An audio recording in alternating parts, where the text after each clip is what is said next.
네, 우리가 지금 이제 발음오행에 대해서 계속 공부를 하고 있는데요. 이번에는 이제 훈민정음 해례본에서 그 오행에 관한 그런 얘기들을 하면서 우리가 발음오행에 대해서 다시 한번 생각해보는 그런 시간을 갖도록 하겠습니다.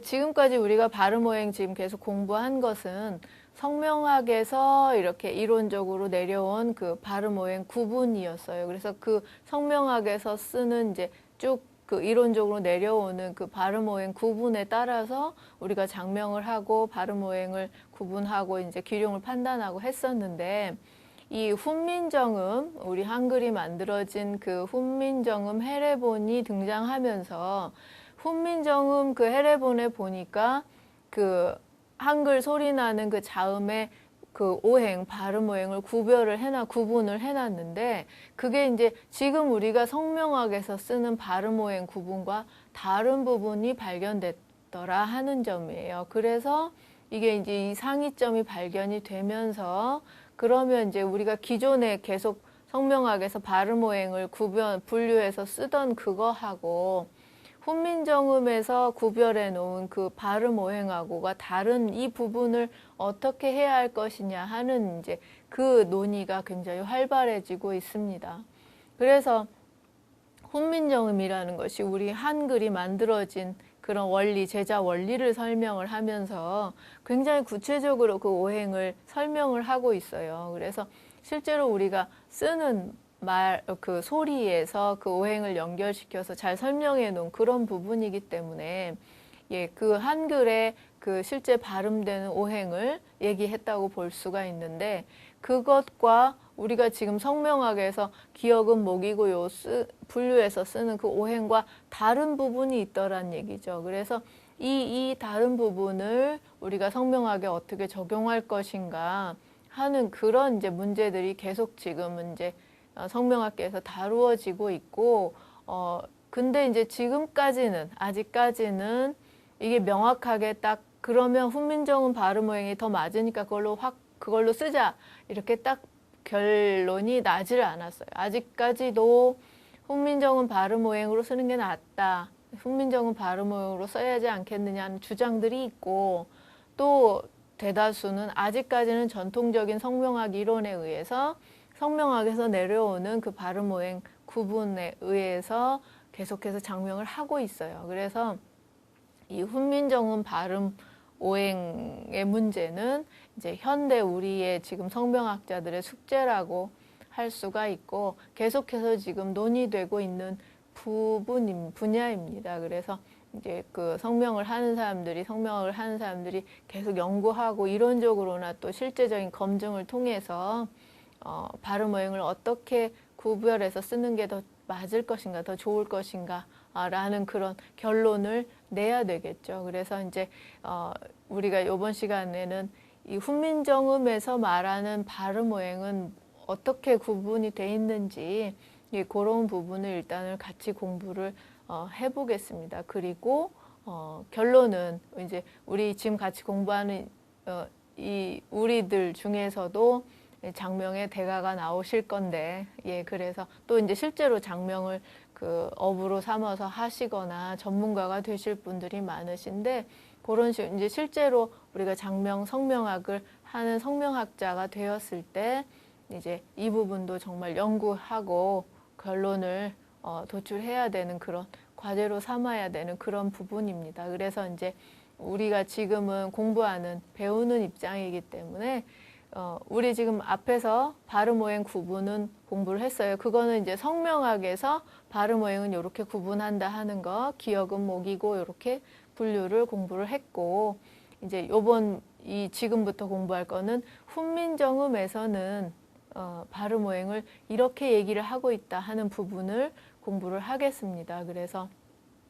이제 어떤 걸로 써야 맞다 그르다는 저도 아직은 잘 모르겠어요. 아직도 저도 공부 중이고요. 그래서 이제 훈민정음에서는 어떻게 발음오행을 얘기하고 있는지 그걸 같이 살펴보고, 최종적으로 이제 어떤 식으로든 결론은 나야 되겠죠. 그래서 정말 우리가 실제로 발음하는 그 발음오행의 정확한 구분이 정립이 돼야 우리가 좀 더 그 명확하고 또 효과적인 그런 장명을 할 수 있을 것입니다. 그래서 그 앞으로의 이제 또는 이제 지금의 우리 성명학을 하는 사람들의 숙제가 되고 또 풀어야 될 과제가 되겠죠.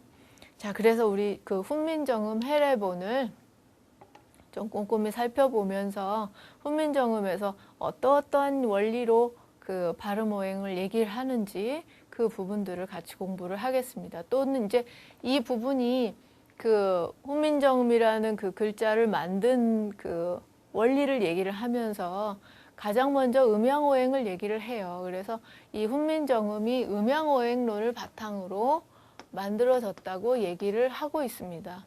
가장 첫머리에 이 하늘과 땅의 이치가 오직 그 음양오행으로 돼 있다라는 말로 시작을 하면서 이 음양오행의 이치에 따라서 이 글자 훈민정음이라는 글자를 한글을 만들었다라고 밝히고 있어요. 그래서 이미 이제 음양오행론, 음양오행적인 그런 철학적인 시각 또 실제적인 그런 이치를 받아들인 그런 관점에서 이 훈민정음 우리 한글이 만들어졌다는 것을 알 수가 있습니다. 그래서 이게 지금 비단 성명학을 하는 사람뿐 아니라 동양학을 하는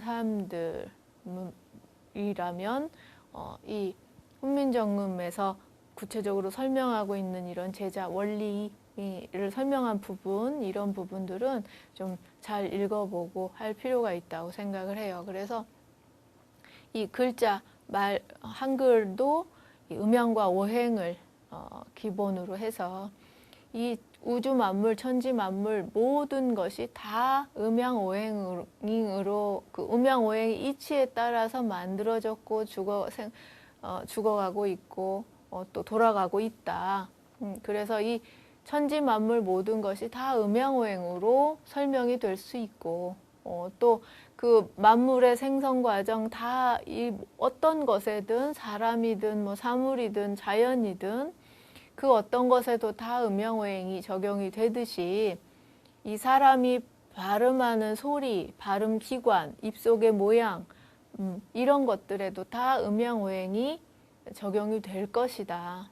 그래서 이 그 입속에서 그 발음이 어떻게 되는 그 모양이나 이런 것들의 그 음양오행의 이치 이런 거에 따라서 이 훈민정음을 만들었다라고 밝히고 있습니다. 그래서 그런 이치에서 그 한글의 그 발음 오행이 나오게 되는 거죠.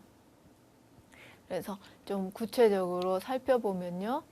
훈민정음 이제 해례본의 첫 머리는 이제 이 내용은 우리 많이 아는 내용이죠. 뭐 나란 말씀이 뭐 중국과 달라 서로 사마띠 아니할세 뭐 이거 우리 하잖아요. 그 내용이 이제 제일 첫머리에 나오게 됩니다. 그래서 이제 이 새로 28자를 만들어서 쉽게 쓰고자 했다라고 이제 그 창제하는 이유를 얘기를 이제 첫머리에 하고 그 다음에 이제 바로 그 우리 한글의 자음을 소개를 해요. 그래서 자음 쭉 소개하고 모음 소개하고 뭐 이런 식으로 이제 일단 그 글자 만들어진 글자를 소개를 하는 부분입니다. 그래서 제일 먼저 기역은 아음이다, 어금니 소리다. 예, 그래서 이게 한자로 보면 군자의 첫 소리와 같다. 또 이제 병음돼서 이 그 쌍기역자로 만들어지려면 이 규자와 같다. 근데 이제 이때 조선 때는 발음을 더 좀 세게 했었던 것 같아요. 우리는 지금은 그냥 규로 읽는데 조금 더 센 발음으로 읽었었던 것 같아요. 그리고 자 키역은 어금니 소리이면서 이 쾌자의 첫 소리와 같다. 이렇게 소개를 하고 있어요. 그래서 여기 지금 요 고대 한자 그 시초의 그 한글 표기에서 보면 요거는 이제 그냥 발음 안 나는 그 붙어 있는 발음 없는 그 동그라미 오죠. 그래서 쾌자. 그래서 이제 기역이 요렇게 그래서 기역은 저렇게 소리가 나고 어금니 소리고 뭐 이렇게 설명을 하고 있고요. 또 이응은 어금니 소리고 업자하고 첫소리하고 같다. 이렇게 얘기를 하고 있고, 또 디귿은 혓소리, 설음이면서 두자 첫소리와 같다. 또 그 나란히 쓰는 거는 이 담자. 근데 이제 땀 이렇게 좀 강하게 발음을 했던 것 같아요. 첫소리와 같다. 또 티귿은 혓소리면서 탄자와 첫소리가 같다. 또 니은은 혓소리고 나자와 첫소리가 같다. 이런 식으로 자음들을 지금 쭉 소리 어떻게 발음이 되는지를 나열하면서 소개를 하고 있습니다. 이제 비읍은 비읍해서 이제 입술순, 순음이고, 별자, 첫소리와 같고, 또 피읍도 마찬가지 입술 소리면서 표자 첫소리하고 같고, 또 미음도 입술이 부딪히는 순음이면서 미자 첫소리와 같고,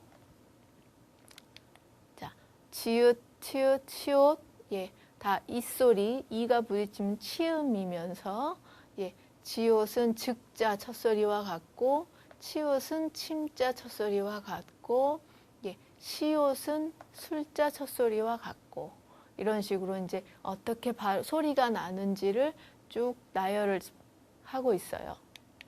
그리고 이제 저거, 이응 또 히읗, 예, 이거 허자와 같고, 읍자와 같고, 이런 식으로 이제 자음을 쭉 얘기를 하고 있습니다. 또, 리을, 또 저는 이제 지금은 안 쓰지만요. 반니 소리도 설명하고 있고요. 그래서 이렇게 여기까지 그 시절에 만든 그 자음들이 어떻게 소리가 나는지 이제 간략하게 일단 소개를 하고, 이거에 이어서는 이제 모음의 소개를 쭉 하고 있습니다. 그런 다음에 이제 그 제자해, 그 제자 원리, 제자해에 풀어 쓰면서 이제 글자를 만든 원리를 이제 쭉 설명을 시작을 합니다. 그래서 이 글자를 만든 원리를 설명을 하면서 이제 이 원리가 곧 음양오행의 원리다. 음양오행의 원리에 의해서 글자를 만들었다라는 내용이에요. 그래서 여기에 음양오행의 원리에서 시작을 해서 글자를 만들었기 때문에 그 글자에 해당하는 오행을 이렇게 볼 수 있다라는 내용을 얘기를 하고 있죠. 그래서 가장 첫머리에 천지의 도는 오직 음양오행뿐이다라고 시작을 하고, 그다음에 이제 이 곤과 곤괴, 주역의 곤괴, 복괴 사이에서 태극이라는 게 만들어지면서 이것이 이제 움직이기도 하고 멈추기도 하고 하는 그런 가운데서 음양이 생겨났다라는 얘기고요. 그래서 그 모든 어떤 살아있는 생물체라면 천지 안에 하늘과 땅 사이에 존재하는 어떤 생명체, 물체라면 이 음양을 버리고서는 어떻게 하겠느냐. 음양을 떠나서는 살 수가 없고 음양을 빼고 얘기할 수가 없다라는 얘기죠. 그래서 사람의 그 소리라는 것도, 말소리라는 것에도 당연히 이 음양의 이치가 있을 것이고, 그런데 이제 다만 사람들이 그거를 살피지 못했을 뿐이다. 그렇기 때문에 어디에나 다 음양의 오행의 이치가 있을 것이기 때문에 당연히 사람의 말소리에도 음양의 이치가 있을 거고, 또 그거에 의해서 이제 글자를 만들었다는 얘기죠. 그래서 이 훈민정음이라는 것이 음양오행의 원리에서 시작이 됐다라고 얘기를 할 수 있습니다. 그래서 이제 이 정음을 만든 것도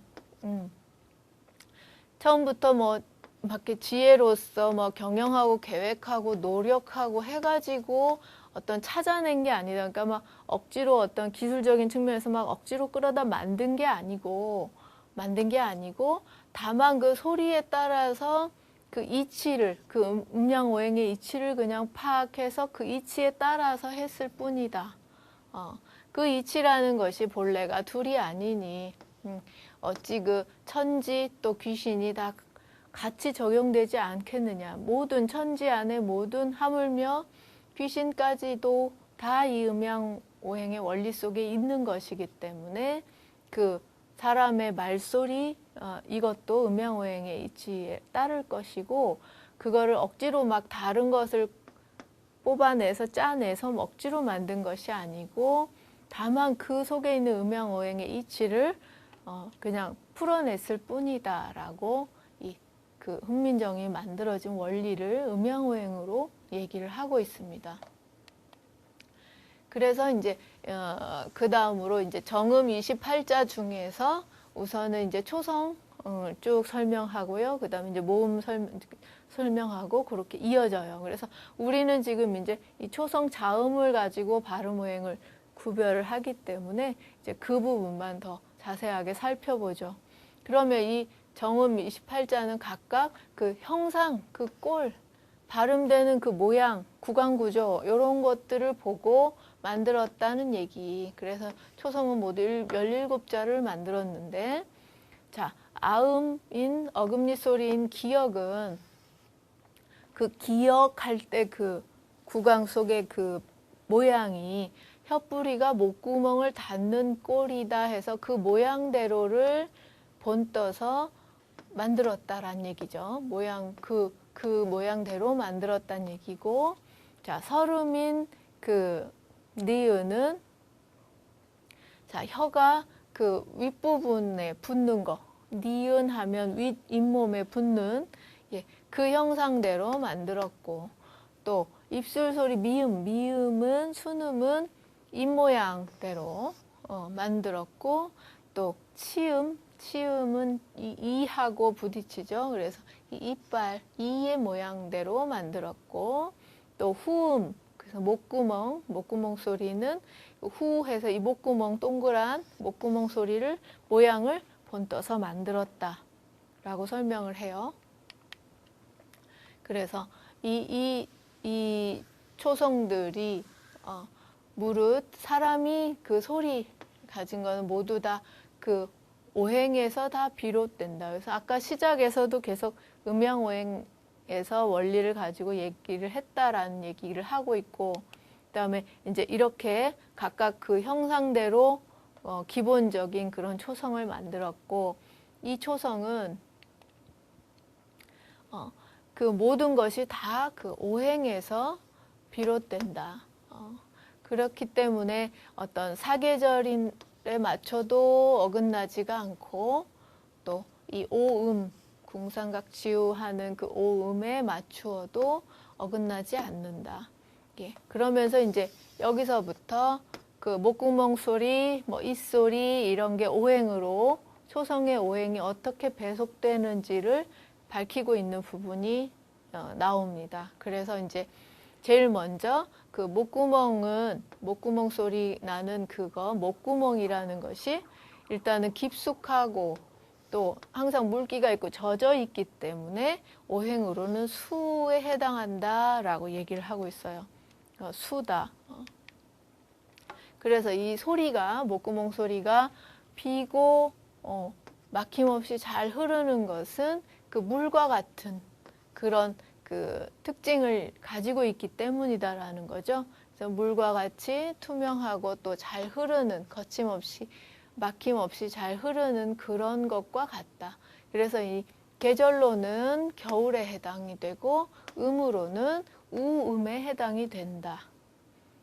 그 다음에 두 번째로 이제 아음의 경우 이 어금니 소리는, 어금니라고 하는 것이 우둘투둘하면서 이렇게 자라나는 것, 길다란 것, 그런 거기 때문에 오행의 특성으로는 목에 해당이 된다. 그래서 이 소리는, 이 어금니 소리는 목구멍 소리와 비슷하긴 하지만 어떤 실상이 있고, 또 그 목이 물에서 자라나서 물의 생조를 받아서 물에서 생겨나면서도 굳건한 어떤 형체를 가지고 있는 것과 같다. 그래서 이제 계절로는 봄에 해당이 되고, 또 음으로는 이 각음에 해당이 된다. 라고 지금 이제 그 소리의 오행 얘기하고 계절, 그다음에 그 오음 분류까지도 얘기를 하죠.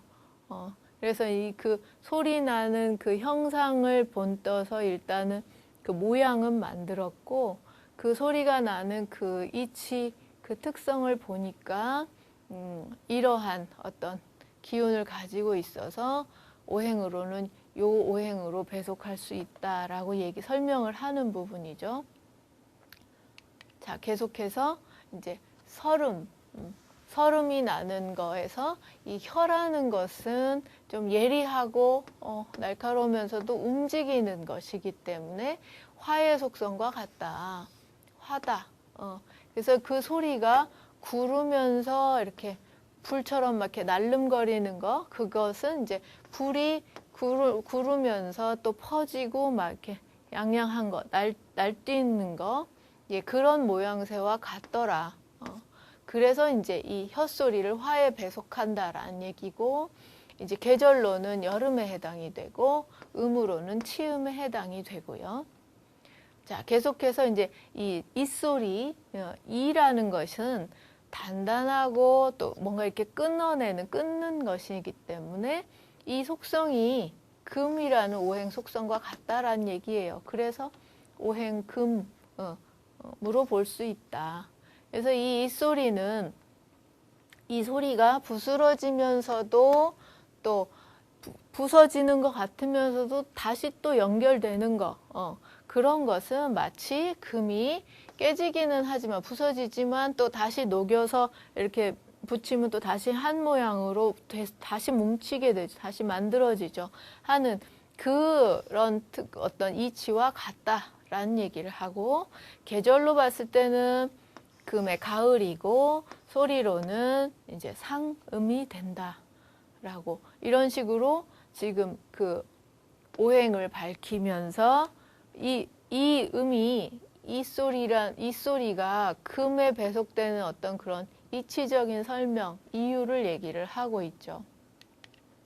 그리고 끝으로 이제 그 순음 입술 소리는, 입술이라는 것은 그 온 사방에 다 이렇게 전체도 온 데서 다 합치면서 만나면서 뭐가 이루어지기 때문에 그 오행의 특성으로 본다면 토라고 볼 수 있다. 그래서 그 소리가 이렇게 하면서 머금어지면서 또 파 하면서 퍼지면서 하는 그런 모양새가 마치 만물이 어떤 이렇게 품어지면서 이렇게 양육되면서 품어졌다가 또 아주 넓고 크게 펼쳐지는 그런 특성과 같기 때문에 토라고, 이런 특성들은 이제 토의 특성이기 때문에요. 토라고 볼 수 있다라는 얘기를 하고 있고, 계절로는 이제 늦여름 또는 이제 계절의 그 끝부분들이요. 예, 그런 계절로 볼 수 있고, 소리로는 궁음이라고 볼 수 있다. 예, 이렇게 이제 구체적으로 그 각각의 그 자음의 소리와 오행을 연결해서 설명을 하고 있습니다. 그래서 계속해서 이제 그 물이라는 것은 생물의 근원이 되고, 또 화라는 것은 이 어떤 사물을 이루어지게 하는, 사물을 이루는 그런 어떤 쓰임 용도를 가진 연장이니까, 그러므로 해서 오행 중에서 수와 화가 어떤 비중이 크다고 볼 수 있다. 그 목구멍은 그 소리가 나오는 문이 되고, 또 혀는 어떤 그 소리를 바꾸게 하는, 달리하게 하는 어떤 그런 대롱이 되고, 그렇기 때문에 이 오음 중에서는 목구멍 소리와 혓소리가 또 주가 된다고 볼 수 있다. 그리고 이제 목구멍이라는 것이 이 사람의 구강 구조, 입속에서 본다면 가장 뒤에 있죠. 가장 속에 있고 뒤에 있고, 그 다음에 목구멍 다음에 어금니가 있죠. 그렇기 때문에 위치상 목구멍이 북쪽에 해당이 되고, 그 다음에 어금니가 동에 해당이 되고, 그래서 목구멍 소리는 북에 배당을 하고 어금니 소리는 동에 방위상 이렇게 배치할 수 있다라는 설명이에요. 그리고 그 다음에 이제 혀와 이가 이제 그 다음에 위치하죠. 그래서 위치상, 방위상 남쪽과 서쪽의 자리라고 배치할 수 있다. 그다음에 입술은 맨 끝에 있고, 마치 그 땅이라는 것이 정해진 방위가 없지만 또 모두 사계절 모두와 다 왕성하게 연결되어 있는 그런 것과 같기 때문에 이제 그 입술 소리는 방위상 이제 토, 중앙 뭐 이렇게 분류할 수 있고요. 그래서 이 초성 속에 그 자체로 다 음양오행의 음양 또 오행, 이 방위까지 또 아까 얘기했듯이 뭐 계절, 소리, 오음까지요. 이 음양오행의 모든 이치가 다 그 속에 초성 속에 있다라고 얘기를 하고 있습니다. 그래서 이렇게 지금 그 초성의 그 음양오행적인 원리에 따라서 발음오행이 어떻게 배속이 된다 하는 것을 자세하게 설명한 그런 부분입니다. 그래서 이제 우리가 이 훈민정음에서 말하는 그 오행을 다시 정리를 해보면요. 그래서 이제 훈민정음에서 아까 그렇게 계속 설명을 쭉 자세하게 하면서 무슨 소리는 오행이 뭐가 되고 이렇게 쭉 얘기를 했었죠. 그걸 이제 정리를 해보면 그 목구멍 소리의 후음은 오행으로는 수에 배속이 되고 계절로는 겨울 또 궁상각주 오음 중에서 우에 해당이 되고 방위로는 북쪽으로 배속이 되고 그다음에 어금니 소리는 오행으로는 목이 되고 계절로는 봄이고 방위로는 동쪽이 되고요. 또 저 혀소리는 오행으로는 화가 되고 계절로는 여름, 화에 해당하는 계절, 또 방위 이렇게 이제 지금 설명을 하고 있습니다. 그래서 이 훈민정음 제자해에서 보면 이 글자 자음 초성이 이제 자음이 어떤 원리에 의해서 만들어졌는지 그게 곧 음양오행의 원리에 의해서 만들었다라는 그런 내용을 찾을 수가 있고 각각의 그 목구멍 소리, 어금니 소리 분류를 하면서 그 소리에 따라서 오행을 이렇게 구분을 해놓고 있습니다. 그래서 이렇게 이제 정리할 수 있는 것이 그 훈민정음에서 말하는 오행의 분류예요. 그래서 이제 훈민정음에서는 저렇게 오행을 나눠놓고 있는데 문제는 지금 우리 성명학에서 쓰는 발음 오행하고 다른 부분이 있다라는 얘기죠. 아주 다르지도 않고 같은 부분이 있고 다른 부분이 있더라라는 이 상이점이 발견된다 하는 점이 이제 문제점이 되는 거죠. 그래서 그 성명학에서의 발음 오행도 우리가 저 자음을 분류해서 각각 어금니 소리, 혀소리 이렇게 나누는 기역을 아음으로 분류하고 니은, 디귿을 설음으로 분류하고 이응을 후음으로 분류하고 시읒, 뭐 미음 이렇게 분류하는 거는 성명학에서의 발음오행 구분에서나 훈민정음에서의 구분이나 같습니다. 요거는 같아요. 그래서 각각 이렇게 나눠져 있는데 이제 이것을 다시 오행으로 연결해서 얘기를 할 때 우리가 지금 쓰는 성명학에서의 발음오행론에서는 자 기역은 목이고 니은 설음은 화고 이응이 토고 시옷은 금소리, 이소리 금이고 미음 비읍이 수고 이렇게 구별을 해요. 우리가 지금 성명학에서 쓰는 발음오행에서는 근데 훈민정음에서 아까 쭉 설명한 걸 보니까 자 기역 그 어금니 소리는 목에 해당이 한다고 했고 또 니은 이거는 설음이면서 화에 해당이 된다고 했고 근데 이제 이응 히읗을 목구멍 소리라고 하면서 목구멍이 깊숙이 있으면서 항상 늘 젖어 있으니까 수에 해당이 된다라는 말을 해요. 그러면서 수에 배속을 했어요. 우리 지금 성명학에서 쓰는 발음오행에서는 토로 구분을 하는데 그래서 지금 이 부분이 서로 지금 다른 부분이 되죠. 그리고 시옷, 지옷은 금, 치, 이소리라고 구분을 하면서 오행으로는 금으로 보는 거는 똑같고 미음, 비읍은 이제 입술에서 나는 소리를 지금 성명학의 발음오행에서는 수로 구분을 하는데 훈민정음에서는 그걸 이제 토로 본다라고 얘기를 하고 있어요. 그래서 이 부분이 지금 그래서 결론적으로 지금 이응 히읗과 미음 비읍 피읍을 토로 볼 거냐 수로 볼 거냐 이 차이가 발생을 했습니다. 그래서 이제 여기에서 상이점이 발생이 되면서 과연 그럼 그 발음 오행을 어떤 걸로 보는 게 맞겠느냐 하는 그런 이제 과제가 생긴 거죠. 그래서 지금 여러 그 요즘의 추세가 이제 그 훈민정음의 발음 오행을 써야 맞지 않겠느냐 하는 그 주장들도 상당히 많아지고 있어요. 그러니까 우리가 지금 방금 살펴봤듯이 훈민정음 그 제자 원리를 설명하면서 굉장히 구체적이고 상세하게 오행을 다 구별을 해놨고, 그 다음에 어찌됐든 그 한글 우리 저 기역, 니은 하는 저 글자들이 처음 만들어질 때 그 설명이기 때문에 예, 이 훈민정음의 오행 분류를 무시할 수는 없겠죠. 어떻게 보면 가장 더 타당하다라고 볼 수도 있습니다.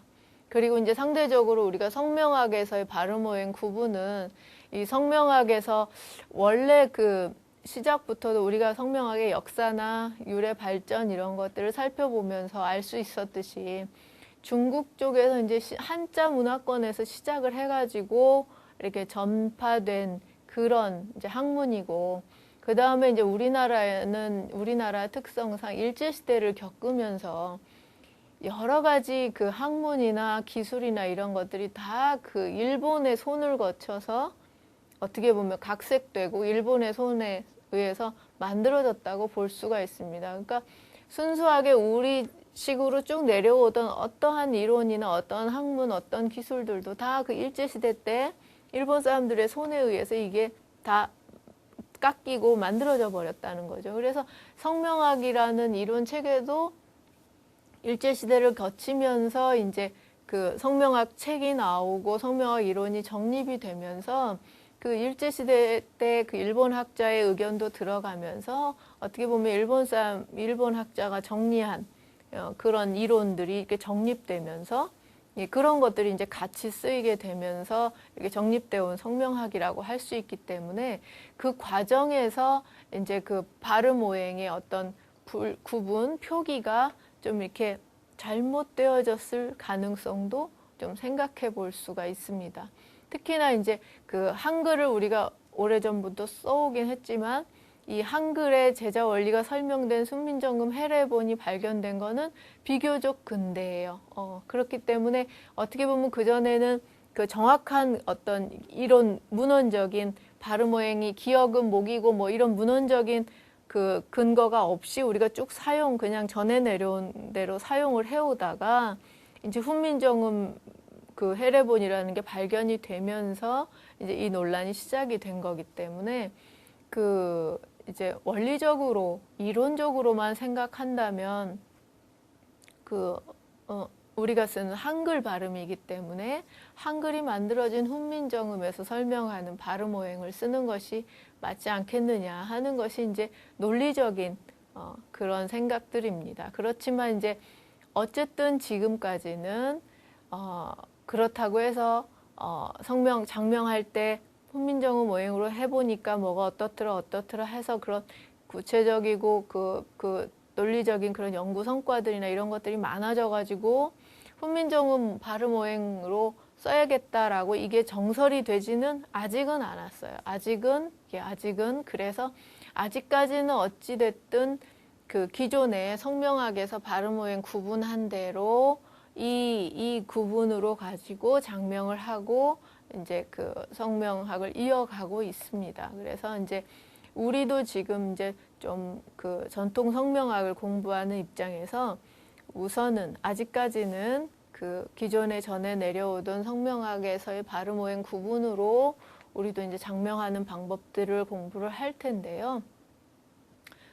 그렇지만 끝까지 놓지 않아야 될 게 이 훈민정음 발음 오행을 우리가 어떻게 적용할 것이냐, 또 이제 계속해서 적용해보고 실제 그런 어떤 임상 결과들을 계속 모아야 되겠죠. 그리고 그 성명학을 하는 사람들이 계속 연구하고 논리적으로 이게 그 우리가 실제 성명학에서 적용하는 데에 문제가 없을지 이런 것들을 계속 공부를 해야 됩니다. 그래서 이제 어찌됐든 결론적으로 뭐 이 지금 서로 다르게 쓰는데 어떤 걸 써야 맞아요 라고 얘기를 한다면 저도 아직은 확답을 드릴 수는 없고요. 어쨌든 현재까지는 대다수의 성명학에서는 이걸 쓰고 있고, 이제 훈민정음 오행을 써야 되지 않느냐 하는 그런 주장들이 커지고 있고 연구 논의가 활발해지고 있다라고 말씀드릴 수 있습니다. 그래서 이제 우리가 그 성명학에서의 발음 오행과 훈민정음의 발음 오행이 계속해서 이제 그 여러 학자들에 의해서 이제 다뤄지고 있어요. 근데 이제 우리 한글이 만들어진 게 훈민정음이니까 훈민정음 걸 그냥 써야 되지 않냐 이런 주장은 좀 약하고요. 실제적으로 이제 장명 이론이나 성명학적인 측면에서 우리가 훈민정음의 발음 오행을 받아들여서 써도 되겠는지에 대한 연구 분석이 더 이제 많이 나와야 되겠죠. 그래서 이제 그 훈민정음의 발음 오행이 정설이 될 때까지 좀 많은 연구들이 필요합니다. 그래서 지금도 이제 이것과 관련된 그 논문들이 많이 나오고 있고 연구들이 많이 되고 있는데요. 대표적으로 이제 그 공주대에서 나온 논문 보면, 최근에 나온 논문을 보면 그 성명학의 장명 원리에 있어서 오행 연구, 훈민정음 해례본과 현재 장명법에 적용되는 한글 오행의 비교 연구가 이제 논문으로 나온 게 있습니다. 그러니까 이런 식으로 실제적으로 그 성명학자들이 이제 연구하고 해야죠. 그래서 이제 어떤 결론이 이제 아마 이제 이런 식으로 연구들이 활발히 되면 이제 조만간 어떤 결론이 나오지 않을까 싶습니다. 그리고 이제 이 성명학의 장명 원리 연구라는 논문에서도 이제 이 훈민정음 해례본의 발음 오행과 지금의 그 현재 장명법에서 쓰는 발음 오행과의 그 차이에 대해서 얘기를 하는 부분도 있어요. 그래서 이제 이런 식으로 좀 더 그 학문적인 연구를 통해서 우리가 발음 오행에 관련한 부분들을 좀 이렇게 잘 정립하고 그래야 될 필요가 있다고 볼 수 있습니다. 그래서 이제 어찌됐든 우리는 이제 그 쭉 전해 내려오던 전통적인 성명학 이론을 지금 공부를 할 것이기 때문에요. 우선은 이제 우리 지금 이번 시간에 쭉 공부한 발음 오행, 발음 오행을 구분하고 발음 오행이 기라고 흉하고 배치가 어떻게 되고 했던 거는 가장 전통적인 우리 성명학 이론 내에서의 그 발음 오행 구분을 사용한다는 점, 그 다음에 이제 그 기륭 생극과 그 관계를 보는데 거기서도 우리가 초성만 보는 방법을 사용한다는 거, 예, 그거는 기억을 해두시고요. 이제 그 외에 이런 훈민정음의 내용이나 이런 것들은 계속 좀 생각해보고 궁리해보고 그러면 좋을 것 같습니다.